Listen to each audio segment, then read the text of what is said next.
할렐루야. 오늘도 주님의 큰 은혜가 우리 모두에게 함께하시 바랍니다. 자, 오늘은 약속이 남아있을지라도 라는 제목으로 또 함께 은혜를 나누고자 합니다. 오늘 본문에 속한 민수기서의 특징은 숫자가 많이 기록되어 있다라는 것입니다. 그래서인지 이 민수기에 해당되는 영어 성경 제목도 보면 숫자들의 책이란 뜻을 가진 Book of Numbers라고 표기되어 있습니다. 그래서 이 민수기서에는 총 2번에 걸쳐서 이스라엘 백성들의 인구조사를 했던 사실을 기록하고 있습니다. 첫 번째는 출애굽한 지 2년 2월 1일째 되는 날에 실시되었는데요. 20세 이상으로 싸움에 나갈 남자들을 계수하였는데 그 총계가 60만 3,550명이었습니다. 두 번째는 가나안 땅에 들어가기 직전인 출애굽 40년에 실시가 되었는데요. 그 총계의 숫자는 60만 1,730명이라는 숫자였습니다. 그러니까 총계로만 보면 1차와 2차는 차이가 거의 없었던 것을 보게 됩니다. 그렇지만 40년의 세월이 흐르는 동안에 1차 인구조사에서 살아남은 사람은 여호수아와 갈렙 두 사람밖에 없었고요. 나머지 사람들은 전부 출애굽 2세대들이었던 것입니다. 그러니까 처음에 출애굽했던 이스라엘 백성들 가운데 가나안 땅에 들어간 사람은 여호수아와 갈렙 두 사람밖에 없었다라는 것이에요. 정말 충격적인 일이 아닐 수가 없습니다.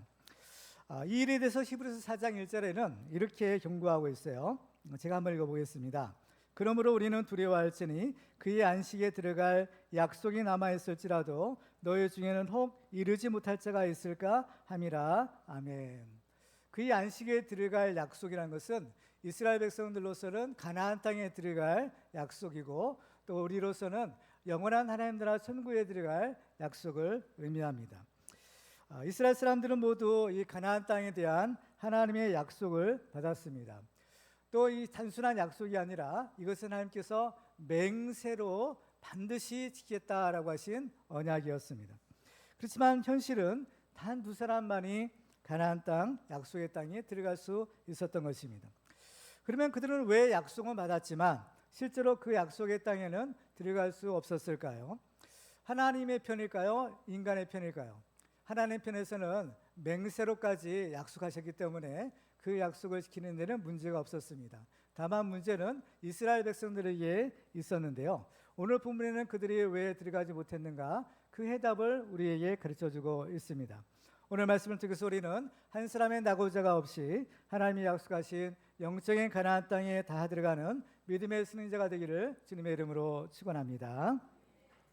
오늘 본문의 배경을 보면 이스라엘이 이제 광야의 가데스 바네아 지역에 도착했을 때 가나안 땅을 정탐하기 위해서 12명의 정탐꾼을 보냈습니다. 그래서 그들은 40일 동안 가나안 땅을 정탐하고 들어와서 이스라엘 백성 앞에서 보고를 했는데요. 두 종류의 보고가 있었습니다. 10명의 정탐꾼은 부정적인 보고를 했고 여호수아 갈렙 두 사람은 긍정적인 보고를 했습니다. 그런데 이스라엘은 10명의 부정적인 보고를 듣고는 낙심해서 밤새도록 통곡하고 모세와 아론을 죽이고 애굽으로 돌아가자라는 반역을 일으키게 됩니다. 결국 이 사건으로 인해서 이스라엘은 가나안 땅에 들어가지 못하는 그러한 결과를 맞이하게 됩니다. 오늘 말씀을 통해서 우리는요, 특별히 우리의 그 얼굴이죠. 얼굴 가운데서 눈과 귀와 입, 이 세 부분의 기관에 좀 주목하고자 합니다. 오늘 말씀은 우리에게 우리의 눈으로 무엇을 보고 우리의 귀로 무엇을 듣고 우리의 입으로 무엇을 말하는 것이 얼마나 중요한가라는 것을 가르쳐주고 있습니다. 이스라엘 백성들의 실패한 원인도 여기서 찾고 있는 것입니다. 오늘 우리는 우리가 무엇을 보고 무엇을 듣고 또 무엇을 말해야 되는지를 살펴보고 함께 은혜를 나누고자 합니다. 첫 번째로 우리가 하나님이 약속하신 복을 받기 위해서는 지도자는 믿음의 눈으로 하나님을 바라보아야 합니다. 우리가 하나님의 복을 받기 위해서는 우리의 눈으로 무엇을 보아야 하는지가 매우 중요합니다.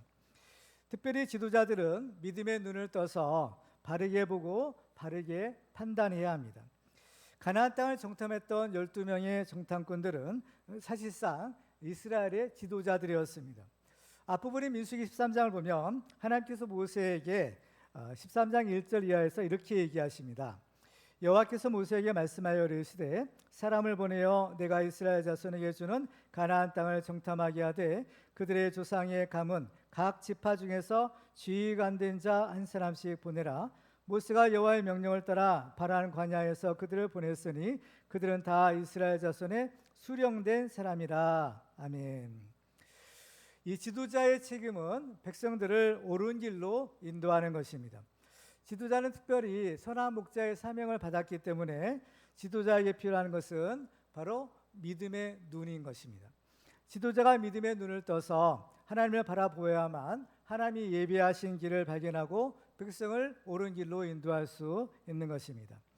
만일 지도자가 믿음의 눈이 떠지지 않으면 어떻게 될까요? 그러면 자기도 망할 뿐만 아니라 자기가 책임지고 있는 백성들까지 망하게 되는 것입니다. 예수님께서는 마태복음 15장 14절에서 바리새인들에게 이러한 경고를 하십니다. 그들은 맹인이 되어 맹인을 인도하는 자로다. 만일 맹인이 맹인을 인도하면 둘이 다 구덩이에 빠지리라. 어느 한편은 그래도 눈을 떠야 되는 거예요. 그렇지만 만약 둘 다 앞을 보지 못하는 그러한 맹인, 소경이라면 어쩌면 그들의 운명은 뻔한 것입니다. 이 말씀처럼 부정적인 보고를 했던 10명의 정탐꾼들은 사실상 영적인 맹인들이었다는 것을 보게 됩니다. 그래서 이제 12명의 정탐꾼들이 이제 정탐하고 돌아와서 이스라엘 백성들 앞에 보고를 하는데 똑같은 것을 보았잖아요. 똑같은 것을 보고 듣고 돌아왔는데 그 보고의 내용이 서로 다르게 되는 겁니다. 그 차이가 뭐냐? 바로 영적인 눈이 떠졌느냐 아니냐, 믿음의 눈이 떠졌느냐 아니냐, 이 차이인 거예요. 먼저 10명의 정탐꾼들이 부정적인 보고를 했습니다. 민수기 13장 31절 이하에는 그 장면을 이렇게 기록하고 있어요. 그와 함께 올라갔던 사람들은 이르되 우리는 능히 올라가서 그 백성을 치지 못하리라. 그들은 우리보다 강하니라 하고 이스라엘 자손 앞에서 그 정탐한 땅을 악평하여 이르되 우리가 두루 다니며 정탐한 땅은 그 거주민을 삼키는 땅이요 거기서 본 모든 백성은 신장이 장대한 자들이며 거기서 네피림 후손인 아낙 자손의 거인들을 보았나니 우리는 스스로 보기에도 메뚜기 같으니 그들의 보기에도 그와 같았을 것이니라. 이렇게 부정적인 보고를 한 정탐꾼들의 말을 이렇게 보면 보았다라는 말을 여러 번 반복하고 있습니다. 그러면 그들은 과연 무엇을 보았을까요? 그들이 본 것을 요약해 보면 그들은 다 부정적인 것들만 본 것입니다. 믿음의 눈이 떠지지 않으면 모든 것이 다 부정적으로 보이고 죽을 일밖에 보이지 않는 것입니다. 여러분은 어떻습니까? 만일 여러분이 그 이스라엘의 정탐꾼 중에 하나라고 한다면 여러분들은 과연 어떤 보고를 드리겠습니까? 긍정적인 보고입니까? 아니면 부정적인 보고입니까? 우리의 믿음의 눈이 떠져 있는지 그렇지 않는지, 또 우리에게 믿음이 있는지 없는지를 확인해 볼 수 있는 아주 간단하고 쉬운 방법이 한 가지가 있습니다. 그것은 우리의 말이 부정적인 말을 많이 하는지 아니면 긍정적인 말을 많이 하는지를 보면 알 수 있는 것입니다. 여러분은 일상의 언어, 대화 중에서 긍정적인 말을 많이 하시나요? 아니면 부정적인 말을 많이 하시나요? 우리는 긍정적인 말, 믿음의 말을 많이 해야 될 줄로 믿습니다. 똑같은 사실을 보았지만 이렇게 부정적인 사람들, 믿음이 없는 사람들은 그렇게 부정적인 보고를 할 수밖에 없었어요. 그렇지만 믿음의 사람들은 똑같은 것을 보고 그 해석과 평가가 달랐고 또 그 보고도 달랐던 것입니다. 여호수아 갈렙의 보고 내용을 잠깐 살펴보면 민수기 13장 30절에서 이렇게 말합니다. 갈렙이 모세 앞에서 백성을 조용하게 하고 이르되 우리가 곧 올라가서 그 땅을 취하자 능히 이기리라 나.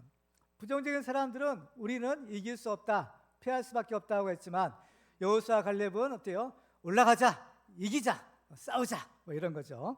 또 민수기 14장 7절 이하에 보면 이렇게 말합니다. 이스라엘 자손의 온 회중에게 말하여 이르되 우리가 두루 다니며 정탐한 땅은 심히 아름다운 땅이라 여호와께서 우리를 기뻐하시면 우리를 그 땅으로 인도하여 들이시고 그 땅을 우리에게 주시리라. 이는 과연 젖과 꿀이 흐르는 땅이니라. 다만 여호와를 거역하지는 말라. 또 그 땅 백성을 두려워하지 말라. 그들은 우리의 먹이라. 그들의 보호자는 그들에게서 떠났고 여호와는 우리와 함께 하시느니라. 그들을 두려워하지 말라 나. 그렇습니다. 바로 똑같은 사실인데 믿음의 눈으로 보면 세상이 달라지는 겁니다. 세상은 변하지 않죠. 그렇지만 다만 어떠한 관점으로 어떠한 믿음의 눈으로 보느냐에 따라서 세상은 달리 보일 수 있는 것입니다. 믿음의 눈이 떠지면 아무리 죽을 일을 만나도 살 길이 보이게 되고, 또 아무리 첩첩산중에 그야말로 가는 길이 막힌다 하더라도 하나님의 예비하신 피할 길을 볼 수 있는 것입니다. 성경에 보면 믿음의 눈이 떠진 사람과 그렇지 않은 사람의 아주 대조적인 모습을 보여주는 장면이 있습니다. 열왕기하 6장에 보면 아람 군대가 엘리사를 죽이려고 엘리사가 있던 도단성을 겹겹이 포위한 일이 있었습니다. 그때 이 엘리사의 사환이 이렇게 얘기하죠. 열왕기하 6장 15절에 보면 하나님의 사람의 사환이 일찍 일어나 나가보니 군사와 말과 병거가 성읍을 에워쌌는지라. 그의 사환이 엘리사에게 말하되 내 주여 우리가 어찌하리까. 믿음이 떠지지 않으면 눈에 보이는 것들밖에 볼 수가 없습니다. 이 사환이 본 것은 그 성을 둘러싸고 있던 군사와 말과 병거들이었습니다. 우리의 눈에 보이는 것들만 우리가 보게 되면 두려움이요 절망입니다. 우리는 살 수가 없습니다. 왜? 온통 죽을 일밖에 보이지 않기 때문입니다. 그렇지만 믿음의 눈을 떠서 세상을 바라보면 두려울 것이 없게 됩니다. 바로 엘리사는 이 열왕기하 6장 16절에서 이렇게 얘기합니다. 같이 한번 읽어볼까요? 시작. 대답하되 두려워하지 말라. 우리와 함께한 자가 그들과 함께한 자보다 많으니라 하고. 그렇습니다. 이것이 믿음의 눈이 떠진 엘리사와 그렇지 못한 사환의 차이였던 것입니다. 눈이 떠진 엘리사는 두려워할 필요 없다, 두려워하지 말라라고 합니다. 왜 그러냐? 하나님이 보내신 천군천사를 보았기 때문입니다. 불말과 불병거가 엘리사를 극히 호위하고 있는 것을 보았으니 무엇이 두렵겠습니까? 두려울 것이 없는 담대함이 있는 것입니다. 그래서 엘리사가 하나님께 그 사환의 눈도 뜨게 해달라라는 기도를 드립니다. 열왕기하 6장 10절에 보면 같이 읽습니다. 시작. 기도하여 이르되 여호와여 원하건대 그의 눈을 열어서 보게 하옵소서 하니 여호와께서 그 청년의 눈을 여심해 그가 보니 불말과 불병거가 산에 가득하여 엘리사를 둘렀더라. 아멘. 하나님은 우리의 영적인 눈을 열어주시는 분이에요. 그러니까 우리의 믿음의 눈이 떠지려면 기도하는 거죠. 하나님께서 우리의 눈을 열어주세요. 엘리사처럼 기도하면 하나님께서 또 우리 믿음의 눈을 열어주시는 겁니다. 하나님은 우리의 영적인 눈을 열어주시기도 하고 또 닫기도 하시는 분이에요. 이어지는 열왕기 6장 18절에 보면 아람 사람이 엘리사에게 내려오매 엘리사가 여호와께 기도하여 이르되 원하건대 저 무리의 눈을 어둡게 하옵소서 하매 엘리사의 말대로 그들의 눈을 어둡게 하신지라 했어요. 눈이 어두워진 아람 군대는 엘리사를 알아보지 못합니다. 그래서 엘리사를 따라서 어디로 가느냐? 바로 사마리아 성까지 가게 되는 거예요. 사마리아 성은 어때요? 이 북이스라엘의 수도입니다. 그러니까 죽을 곳으로 간 거예요. 사지로 들어가게 된 것입니다. 따라서 우리의 믿음의 눈이 떠지느냐 그렇지 않느냐라는 것은 사실은 우리가 사느냐 죽느냐 하는 문제와 직결되는 것입니다. 우리도 기도할 것은 우리의 영적인 눈이 떠져서 믿음으로 보게 하옵소서 하는 것입니다. 그렇죠. 특별히 우리 눈에 하나님께서 파수꾼을 보내주셔서 우리가 마땅히 보아야 될 것은 보게 하시고 보지 말아야 될 것은 보지 말게 해달라라는 기도를 할 필요가 있는 겁니다. 왜냐하면 이 세상에는 우리가 꼭 보아야 될 것이 있고 또 우리가 보지 말아야 될 것도 있기 때문인 것입니다. 사도 바울은 로마서 16장에서 너희가 선한 데 지혜롭고 악한 데 미련하기를 원하노라 라고 했어요.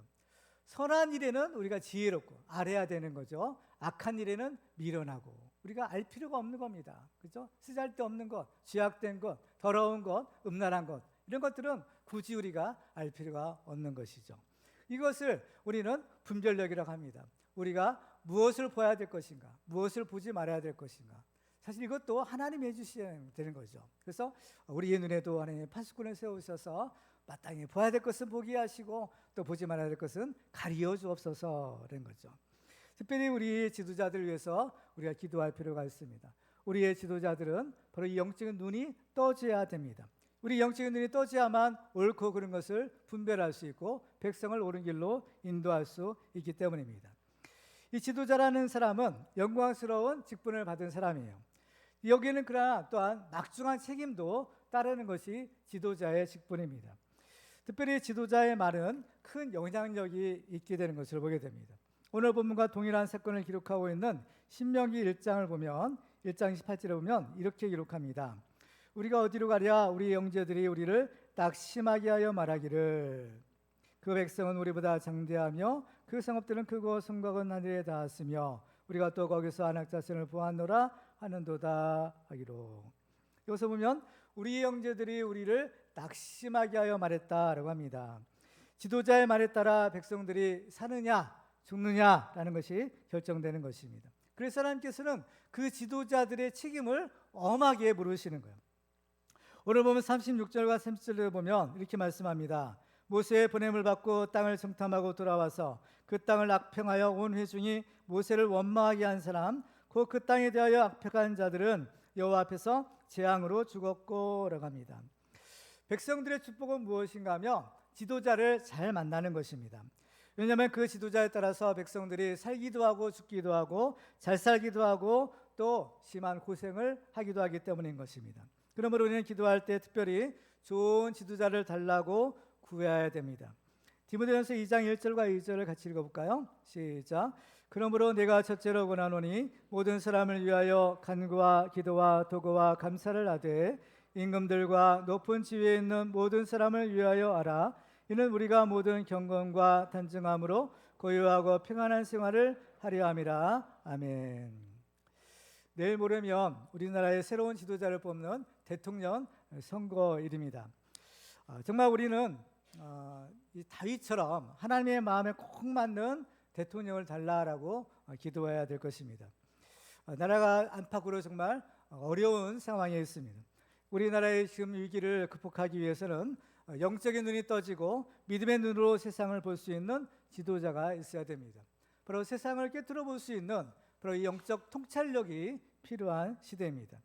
우리의 가정도 마찬가지입니다. 우리의 가정이 살려면 영적 가장된 여러분이 바로 믿음의 눈이 떠져야 합니다. 그래서 여러분의 자녀들에게 축복의 말을 해주고 믿음으로 격려해 줘야 됩니다. 너는 안 된다, 너는 할 수 없다 라고 말하는 것은 우리의 자녀들을 저주하고 영적으로 죽이는 일입니다. 지금 당장에는 좀 못한다 하더라도 너는 할 수 있다, 하나님이 너와 함께 하신다라고 격려하고 축복하면 하나님께서 그 말대로 이루어 주시는 것입니다. 우리는 믿음의 눈을 크게 뜨고 지금도 살아계신 그 하나님을 바라보고 그 하나님이 행하시는 위대한 일을 보아야 됩니다. 그래서 하면 된다, 할 수 있다, 또 한번 해보자 라고 도전해야 되는 것입니다. 하나님은 사실 우리에게 이미 최고의 지도자를 주셨습니다. 그분은 바로 우리의 선한 목자 되시는 예수 그리스도입니다. 선한 목자 되신 예수님은 양들을 위하여 목숨을 버리심으로 우리의 구세주가 되셨습니다. 따라서 우리들은 이 믿음의 눈을 열어 바로 예수님을 바라봐야 됩니다. 히브리서 12장 2절을 보면 믿음의 주여 또 온전하게 하시는 이인 예수를 바라보자 라고 했습니다. 우리는 우리의 눈에 파수꾼을 세워 보지 말아야 될 것은 보지 말고 오직 믿음의 눈을 크게 떠서 예수만 바라보고 살아계신 하나님만 바라보는 그런 축복의 주인공이 되기를 주님의 이름으로 축원합니다. 두 번째로 우리가 하나님의 약속하신 복을 받으려면 백성들은 귀를 기울여 목자의 음성을 들어야 합니다. 우리가 이 하나님의 복을 받으려면 우리의 귀로 무엇을 듣는가라는 것이 매우 중요합니다. 좋은 지도자는 하나님이 주신 축복이라고 했습니다. 그러면 이와 반대로 나쁜 지도자는 어떨까요? 오늘 본문에서 10명의 정탐꾼들은 부정적인 보고를 해서 이스라엘 백성들을 낙심하게 만들었습니다. 그러면 그 10명의 정탐꾼들만 나쁜 놈들일까요? 반드시 그렇다고는 볼 수 없을 것입니다. 왜냐하면 지도자는 어디서 뚝 떨어진 것이 아니라 바로 백성의 대표자이기 때문입니다. 민수기서에는 특별히 하나님께서 이스라엘 대표자들을 이제 그 정탐꾼으로 보낸 사실을 기록하고 있는데요.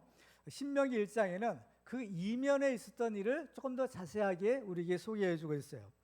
신명기 1장을 보면 정탐꾼을 보낼 때 이스라엘 자손들이 먼저 정탐꾼을 보내달라라는 제안을 했던 것을 볼 수 있어요. 그래서 이스라엘이 가데스반에 도착했을 때 모세는 이스라엘 백성에게 하나님의 명령을 전합니다. 그것이 신명기 1장 21절이에요. 같이 읽어볼까요? 시작. 너희 하나님 여호와께서 이 땅을 너희 앞에 두셨은즉 너희 조상의 하나님 여호와께서 너희에게 이르신 대로 올라가서 차지하라. 두려워하지 말라, 주저하지 말라 한즉. 자, 여기서 보면 올라가서 차지하라, 두려워하지 말고 주저하지 말라라고 하셨어요. 그러면 이 말씀을 들은 이스라엘 백성들은 어떻게 해야 될까요?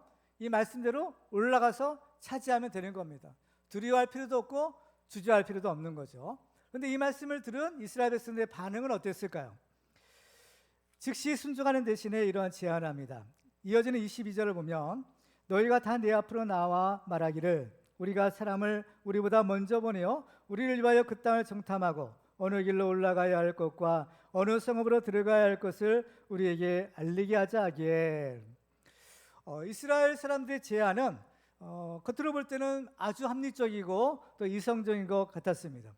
그렇지만 그 이면에는 바로 하나님을 믿지 못하는 불신앙이 바로 존재되어 있었던 것입니다. 분명히 하나님께서는 올라가서 차지하라, 두려워하지 말고 주저하지 말라라고 하셨지만 그들은 하나님에 대한 믿음이 없었기 때문에 먼저 정탐꾼을 한번 보내보고 나서 결정하자라고 했던 것입니다. 그래서 이스라엘 백성들은 이제 정탐꾼들이 전해준 두 가지 보고를 들었습니다. 하나는 부정적인 보고요, 또 하나는 긍정적인 보고였습니다. 이제 이스라엘 백성들은 과연 어떠한 보고를 선택할지, 어떤 보고를 믿을지, 또 어떤 보고를 버릴지를 선택할 수 있었던 것입니다. 그렇죠? 이 선택의 갈림길에 있었다는 겁니다. 그러면 그들은 과연 어떠한 보고를 듣고 믿었을까요? 불행하게도 그들은 부정적인 보고를 믿었던 것입니다. 그러면 그들은 왜 긍정적인 보고 대신에 그 부정적인 보고를 택했을까요? 그 이유는 바로 10명의 정탐꾼들이나 그들을 보낸 이스라엘 백성들이나 모두 믿음이 없었기 때문인 겁니다. 그러니까 이 10명의 정탐꾼들만 탓할 수는 없는 것입니다. 지도자의 자리는 사람들이 선망하는 자리이지만 실제로는요, 제일 욕을 많이 먹는 자리이기도 합니다. 우리나라에도 보면 제일 욕을 많이 먹는 사람이 있어요. 누군가요? 대통령이에요. 지금 우리는 지금 대통령이 파면이 돼가지고 자리는 없지만 보면은 뭐 잘한 것은 내 탓이고 못한 것은 대통령 탓이죠. 모든 일에 사사건건 마음에 안 드는 것은 다 대통령 탓으로 돌리는 것입니다. 그렇지만 지도자를 욕하는 것은 사실 누워서 침 뱉기인 겁니다. 왜냐하면 그 지도자를 누가 뽑았느냐? 바로 국민들 자신이 뽑았기 때문입니다. 이것은 현대 민주주의 사회가 될수록 더욱 그러합니다. 국민의 대표라고 하는 국회의원이나 대통령을 어떻게 선출하나요? 국민들이 선거를 통해서 뽑는 것입니다. 그러니까 국민의 대표자들이 정치를 잘하면 다행인데 정치를 잘못하고 그 피해를 국민들이 보게 된다면 어디 하소연할 데가 없는 것입니다. 소위 말하는 자업자득이라는 말이 있는 것입니다.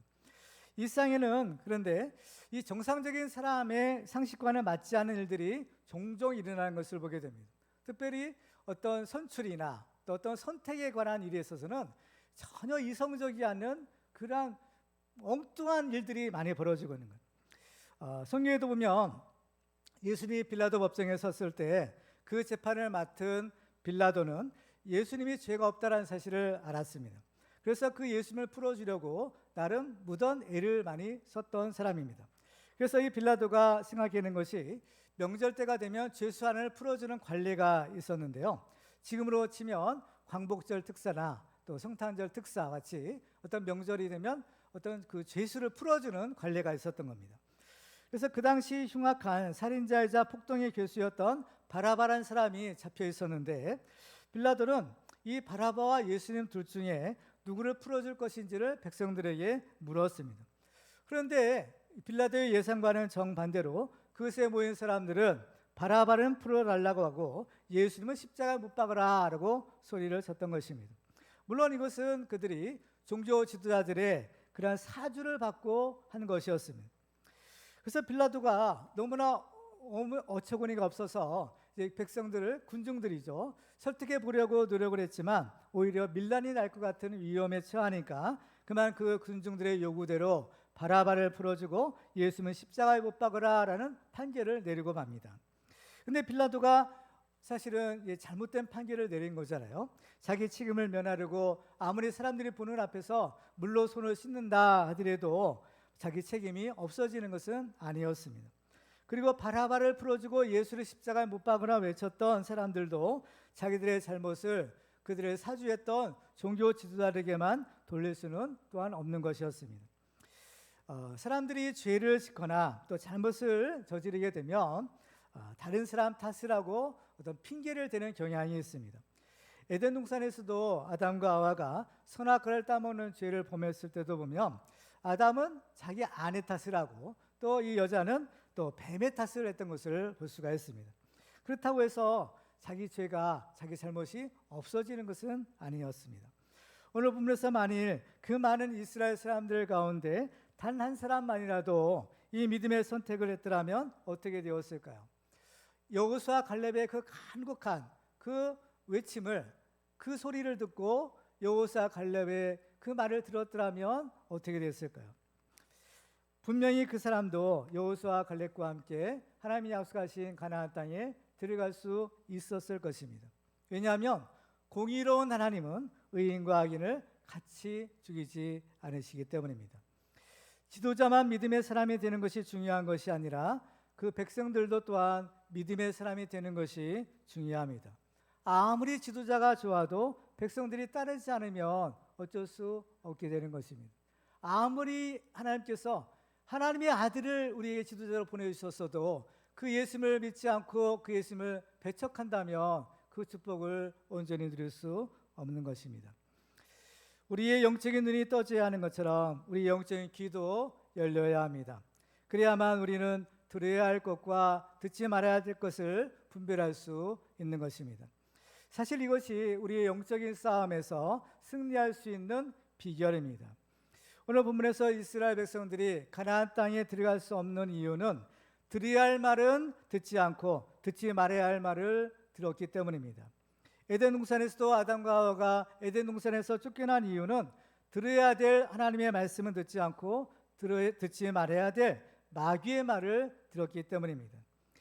우리도 이 세상에서 들어야 될 말이 있고 듣지 말아야 될 말이 있습니다. 우리가 들어야 될 말은 바로 우리의 선한 목자 되시는 주님의 말씀입니다. 요한복음 10장 17절에 보면 내 양은 내 음성을 들으며 나는 그들을 알며 그들은 나를 따르느니라 라고 하십니다. 예수님의 말씀은 바로 생명의 말씀입니다. 그래서 예수님의 음성을 듣고 예수님을 따라가며 생명을 얻고 바로 생명의 길을 갈 수가 있는 것입니다. 우리는 우리에게 들려지는 소리가 예수님의 말씀인지 하나님의 말씀인지 아니면 우리를 유혹하는 마귀의 소리인지를 분별할 수 있어야 됩니다.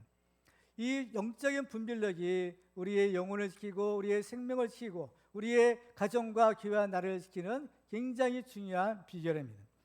말세의 징조에 대해서 사도 바울은 디모데후서 4장 3절과 4절에서 이렇게 얘기합니다. 같이 한번 읽어볼까요? 시작. 때가 이르리니 사람이 바른 교훈을 받지 아니하며 귀가 가려워서 자기의 사욕을 따를 스승을 많이 두고 또 그 귀를 진리에서 돌이켜 허탄한 이야기를 따르리라. 아멘. 때가 이르리니라고 합니다. 이때라는 것은 이제 종말의 때, 말세의 때인데 물론 예수님이 오시는 그러한 우주적인 종말의 때도 때지만 여기서의 때는 또한 우리 개인의 종말의 때, 또 죽음의 때를 의미하기도 합니다. 그래서 어떤 사람이 이제 죽을 때가 되었는지 안 되었는지 판가름할 수 있는 하나의 중요한 속도를 우리에게 제시해주고 있는데 그것은 우리가 마땅히 드려야 될 하나님의 말씀을 듣는지 아니면 엉뚱한 소리를 듣는지 이것을 보면 알 수 있는 것입니다. 우리가 진리의 말씀, 하나님의 말씀에 귀 기울이는 것이 아니라 허탈한 이야기, 또 어떻게 보면 우리를 미혹하는 그러한 세상의 이야기, 귀신의 속삭임에 우리가 귀를 기울인다면 그것은 조심해야 될 것입니다. 왜냐하면 바로 이 말세의 때가 가까웠기 때문인 겁니다.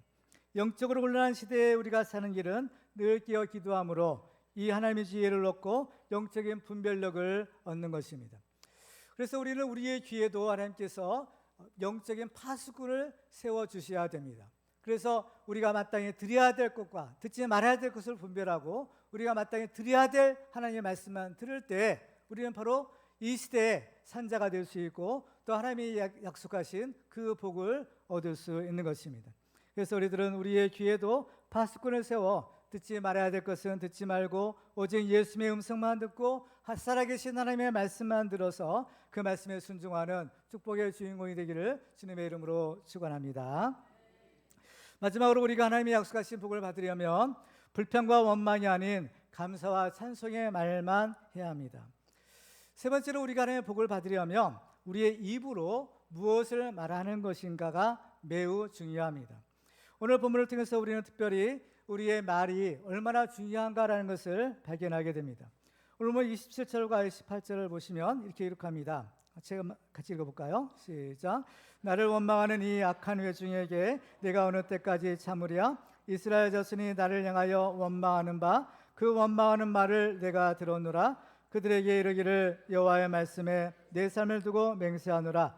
너희 말이 내 귀에 들린 대로 내가 너희에게 행하리니. 아멘. 우리가 말을 좀 신중하게 해야 될 이유는 우리가 하는 말을 하나님이 들으신다라는 겁니다. 이스라엘에 대한 하나님의 심판이 선고될 때 그 기준은 그들이 말한 대로라는 거죠. 우리말 속담에도 말이 씨가 된다라는 말이 있습니다. 그래서 우리는 절대로 좀 말을 함부로 해서는 안 되는 거예요. 우리가 막 우리 생각에 떠오르는 대로 또 우리 마음에 막 이렇게 일어나는 대로 함부로 말을 하게 되면 반드시 후회하게 되는 것입니다. 하나님이 제일 싫어하는 말이 있어요. 하나님이 아주 견디기 어려운 말이 있는데 그것은 바로 불평하고 원망하는 말입니다. 하나님은 우리가 하는 말을 다 들으신다고 하잖아요. 우리가 하는 말 중에서 못 견딜 정도로 싫어하는 말이 뭐냐면은 불평하는 말, 원망하는 말인 거예요. 그래서 하나님은 너희 말이 내 귀에 들린 대로 내가 너에게 행해주겠다 하시는 겁니다.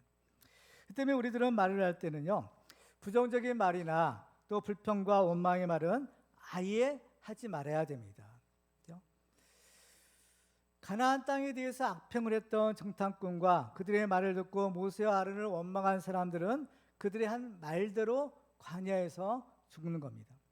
29절 30절에 보면 너희 시체가 이 광야에 엎드려질 것이라. 너희 중에서 20세 이상으로서 계수된 자 곧 나를 원망한 자 전부가 여분네 아들 갈렙과 눈의 아들 여호수아 외에는 내가 맹세하여 너에게 살게 하리라는 땅에 결단코 들어가지 못하리라. 왜 하나님이 이러한 심판을 내리시는 걸까요? 그들 자신이 이렇게 말했기 때문인 겁니다.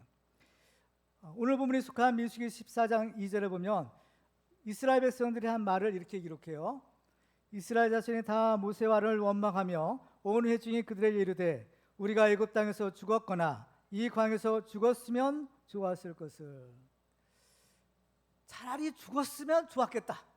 이 말을 누가 들었다는 거예요? 하나님이 들으신 거예요. 그래? 그러면 우리 너희들 원하는 대로 해줄게.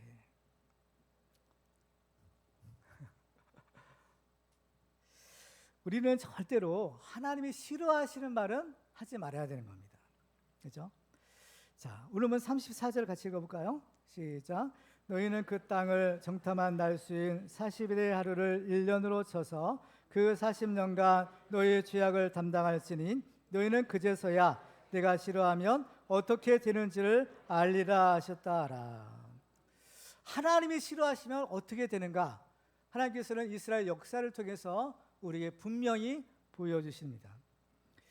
불평과 원망의 말을 하면 하나님이 싫어하시는데요. 그런데 불평과 원망의 말을 또 좋아하는 것들이 있어요.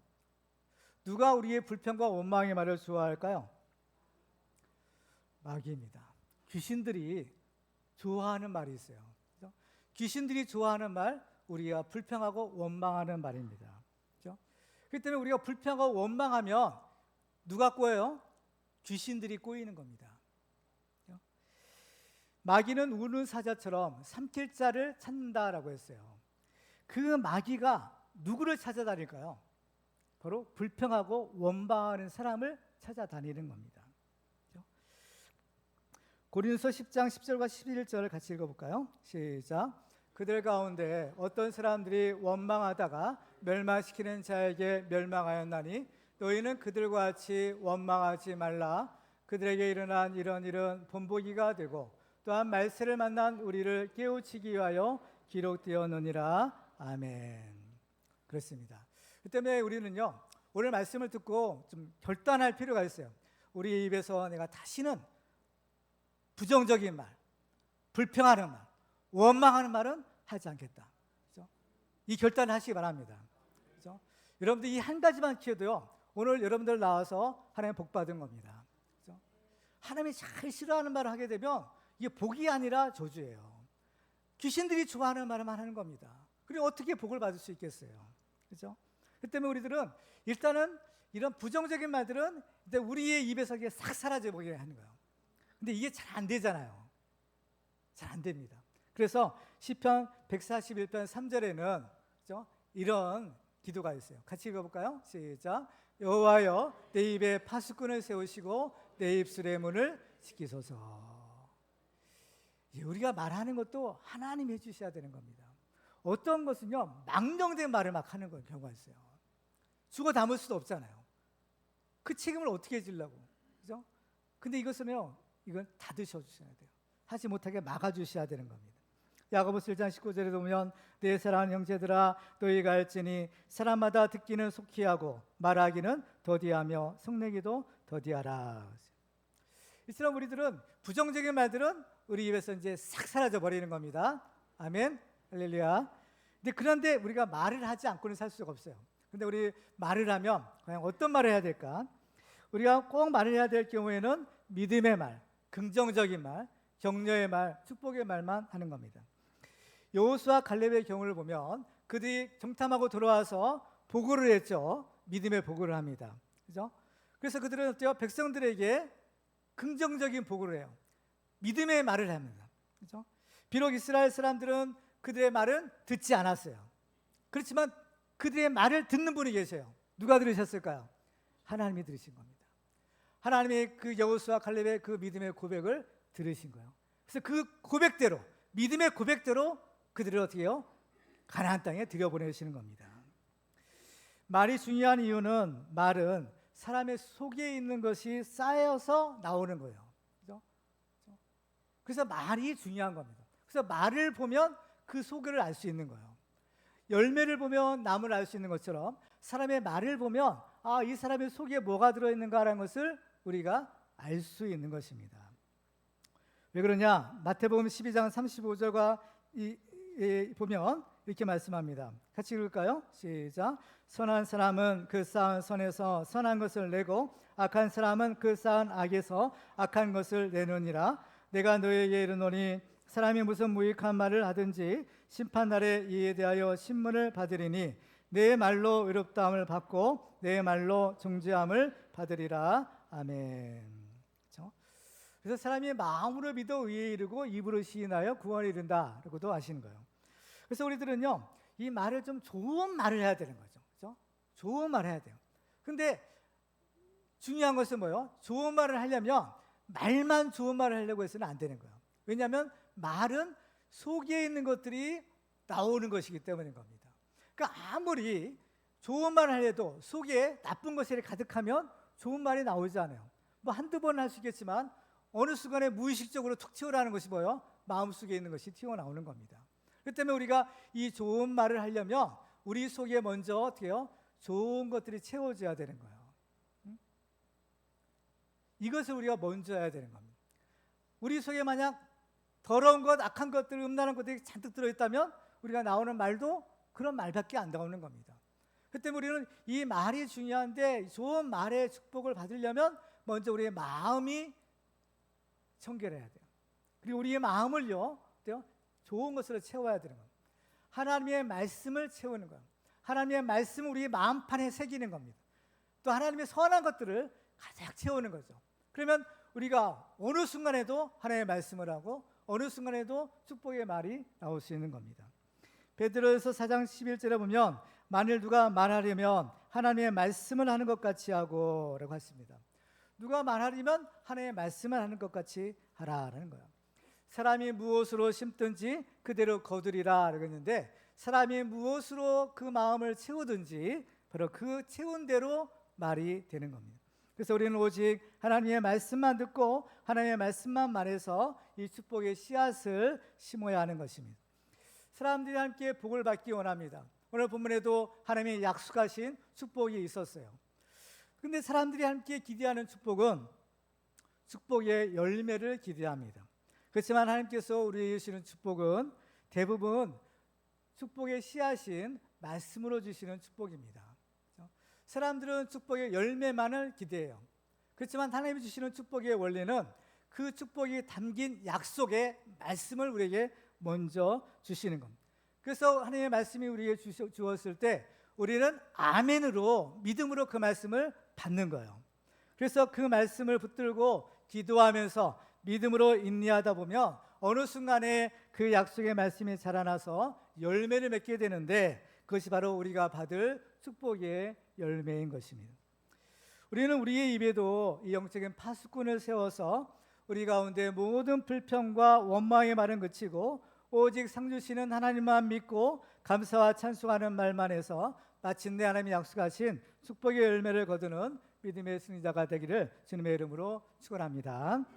이제 말씀을 맺겠습니다. 오늘 우리는 하나님이 약속하신 복을 받기 위한 몇 가지 비결들을 살펴보았습니다. 우리는 우리의 눈과 귀와 입에 영적인 파수꾼을 세워서 오직 예수님만 바라보고 살아계신 하나님의 말씀만 듣고 그 말씀만 전함으로 하나님이 약속하신 축복의 열매를 풍성하게 거두시기를 주님의 이름으로 축원합니다.